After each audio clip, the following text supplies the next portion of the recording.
Hello everyone, welcome back to our channel How to Tutorials. In today's video, we're going to see how you can install Kraken app on your phone. Well, it is a very easy and simple process, so let's dive right into it. So the first thing that you'd have to do is open your App Store or your Play Store.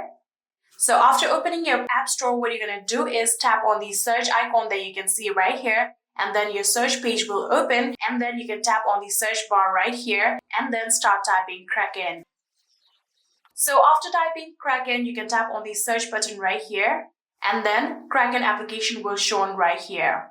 You can simply just tap on the application like this, and then you can tap on Get button. Then your Face ID or your Touch ID or your password of your Apple account will be required. So tap on it, and you can see Face ID is now required.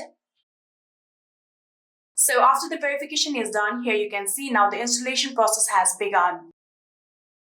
So after you have successfully installed Kraken, you can simply just tap on this open button that you can see right here, like this, and now Kraken has successfully been opened on your phone.